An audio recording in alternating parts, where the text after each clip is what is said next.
फिर भी वो विचारधारा खतरनाक है। उसी प्रकार से कांग्रेस ने जो राजनीति में की चरित्र की मुख्य धारा बनाई हुई है वो देश को तबाह कर रही है। अगर अच्छी कार्यशैली होती है, अच्छे तौर तरीके होते हैं तो देश आज से पहले बहुत आगे निकल चुका होता।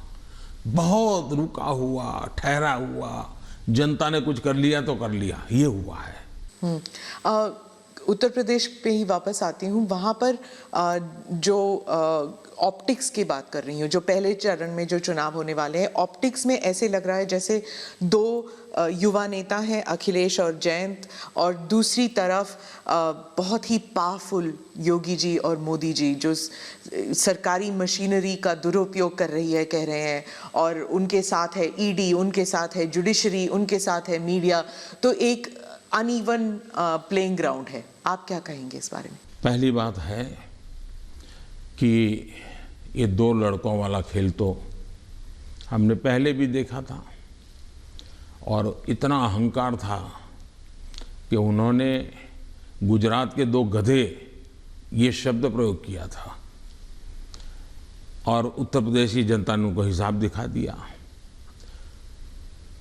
और एक बार तो दो लड़के भी थे और एक बुआ जी भी उनके साथ थी, फिर भी उनके हाल नहीं बना। क्योंकि उत्तर प्रदेश इस प्रकार के जोड़ से अगर किसी को 25 साल पर मताधिकार मिलता है, मान लो 25 साल पर चुनाव लड़ने का हक मिलता है, मान लीजिए, मताधिकार तो 18 साल में मिल जाता है, लेकिन 25 साल पर उसको चुनाव लो।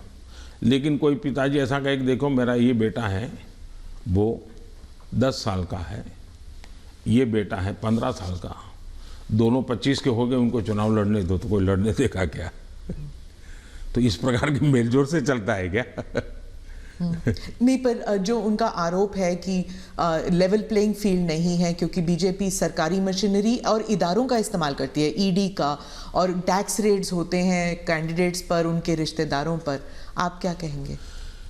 हिंदुस्तान में भ्रष्टाचार ये दिमक की तरह देश को परेशान कर रहा है कि नहीं कर रहा है?